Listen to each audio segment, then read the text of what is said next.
बार बार bulletin देखने वाले सभी दर्शकों को चंद्रमोहन कल्ला का नमस्कार, राम राम ने खमा गणेशा। आज के समाचारों को शुरू करने से पहले हम सभी आप लोगों से मारवाड़ बुलेटिन की तरफ से एक अपील करते हैं कि कल जोधपुर ही नहीं मारवाड़ में मतदान है और इस मतदान में आप लोगों की भागीदारी जरूरी है। देश के लोकतंत्र को मजबूत करने के लिए आपका एक एक वोट जरूरी है। आप खुद अपने माता पिता, चाचा चाची, मामा मामी, पड़ोसियों को लेकर के पहुँचे और ज़्यादा से ज़्यादा मतदान करके देश को मजबूत सरकार दें। अब समाचार विस्तार से। एक समय एक गीत फेमस हुआ था, संभल के रहना अपने घर में छुपे हुए गद्दारों से। जी हाँ, कुछ इसी तरह की घटना कांग्रेस की राजनीति में भूचाल लाने का प्रयास कर रही है और जो पूर्व मुख्यमंत्री अशोक गहलोत पर आरोप लगा रहे हैं, उनके पूर्व ओएसडी लोकेश शर्मा, उन्होंने जो आरोप लगाए हैं, तो क्या जब अशोक गहलोत कुछ गलत कर रहे थे तो उस षड्यंत्र में लोकेश शर्मा शामिल नहीं थे? और अगर अशोक गहलोत गलत कर रहे थे और आप इतने सत्यवादी हरिश्चंद्र थे, तो जनता के सामने आकर के आपने क्यों नहीं बताया कि अशोक गहलोत गलत कर रहे हैं? दरअसल उस समय तो सत्ता का क्रीम आपको बहुत अच्छा लग रहा था। अशोक गहलोत के इर्द गिर्द घूम करके आप मीडिया कर्मियों को भी दूर रखा करते थे और जयपुर में कोई मिलने आ गया तो यही कहते थे, साहब अभी व्यस्त हैं, बाद में बात कीजिए। आप लोकेश शर्मा जी जरा बताएं, अशोक गहलोत ने आपसे जो कुछ भी करवाया, आपने अब चुनावों के ऐन वक्त पर यह खुलासा क्यों किया? क्या आप भारतीय जनता पार्टी के नेताओं के हाथ की कठपुतली बने हुए हैं या गहलोत विरोधियों के हाथ पर नाच रहे हैं? ये खुलासा तो आपको करना चाहिए था और जहां आपने प्रेस कॉन्फ्रेंस ली, वहां के मीडिया कर्मियों को भी ये सवाल तो पूछने ही थे कि आप जब सत्ता में थे उस समय इस बात का खुलासा क्यों नहीं किया? अगर आप सच्चे थे और हरीश चंद्र बने हुए थे तो फिर बाहर आकर के क्यों नहीं कहा कि अशोक गहलोत सरकार गलत काम कर रही है, पेपर लीक कर रही है, वगैरह वगैरह।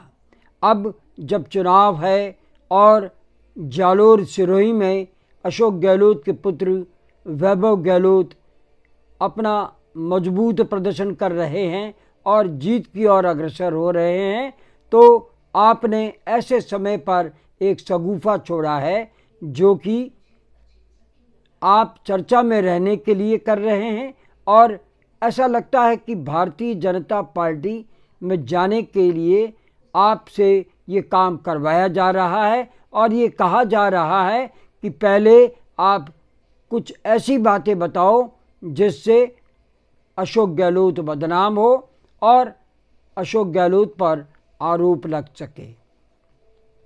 बात यहीं ख़त्म नहीं होती।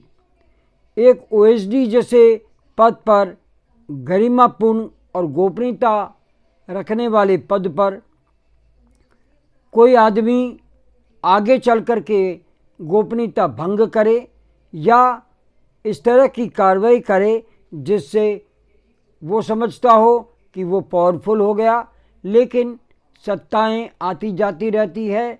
आज सत्ता में भारतीय जनता पार्टी है, कल को कांग्रेस होगी। तो लोकेश शर्मा जी, आप ही बताएं कि आपने अगर अशोक गहलोत कुछ गलत काम कर रहे थे तो आगे आकर उसी समय आपने क्यों नहीं बताया कि सचिन पायलट का फ़ोन टैप हो रहा था या सत्ता को बिखेरने के लिए, गहलोत सरकार को गिराने के लिए गजेंद्र सिंह शेखावत भी लिप्त थे। उसका वीडियो आपने वायरल करवाया था। अगर आपने ऐसा किया तो फिर आप पर मुकदमा तो चल ही रहा है। और आप क्या चाहते थे कि आप गलत काम करते रहें और आरोप अशोक गहलोत पर मढ़ करके हीरो बनते रहें? ऐसा लगता नहीं है। भारतीय जनता पार्टी के हाथों में अगर आप खेल रहे हैं तो ये मान करके चलिए, चुनावों के बाद में आपका क्या हश्र होता है ये समय बताएगा। लेकिन आपको ये भी बता दें कि एक कहावत इस समय मुझे याद आती है रामायण काल की, कि घर का भेदू लंका ढाए। इस तरह से लंका ढाने का प्रयास लोकेश शर्मा ने किया है। तो हर कोई मुख्यमंत्री, चाहे वो भारतीय जनता पार्टी का हो या देश के किसी कोने का मुख्यमंत्री हो, अब अपने ओएसडीओ पर, अपने पीए पर और अपने सभी शासन सचिवों पर शक की नज़र रखेगा कि आने वाले कल को ये भी हमें ना निपटा दे। लेकिन अशोक गहलोत ने अपना बयान दे करके ये तो स्पष्ट कर दिया कि ये सब कुछ एक चुनावी शगुफा है। जोधपुर में मुख्यमंत्री रहे अशोक गहलोत ने मीडिया से कहा कि लोकेश शर्मा का बयान चुनावी हथकंडा है और प्रधानमंत्री नरेंद्र मोदी ने ओएसडी रहे लोकेश शर्मा को लेकर के जो अशोक गहलोत को घेरा है, उस पर भी अशोक गहलोत ने प्रधानमंत्री नरेंद्र मोदी से प्रूफ मांगा है और कहा है आप इतने बड़े पद पर बैठे हैं और कोई बयान देने से पहले आपके पास प्रूफ तो होना चाहिए। क्या प्रूफ है आपके पास में? अगर आपके पास में प्रूफ नहीं है तो आप ये बताएं कि पेपर लीक खाली राजस्थान में नहीं, उत्तर प्रदेश में सबसे ज़्यादा हुए, तो आपने कुछ वहाँ पर कार्रवाई की क्या? शायद नहीं। बहरहाल लोकेश शर्मा के बयान के बाद में अशोक गहलोत का जो बयान आया है वो काफ़ी महत्वपूर्ण है और चुनावों के समय लोकेश शर्मा का बयान न जाने क्यों ऐसा लग रहा है सारी जनता को, और कम से कम जोधपुर में तो ये चर्चाएं आम है कि लोकेश शर्मा ने चुनावों से ऐन वक्त पहले अशोक गहलोत को बदनाम करने की कोशिश की है और जालोर सिरोही में वैभव गहलोत के चुनाव को प्रभावित करने की कोशिश की है।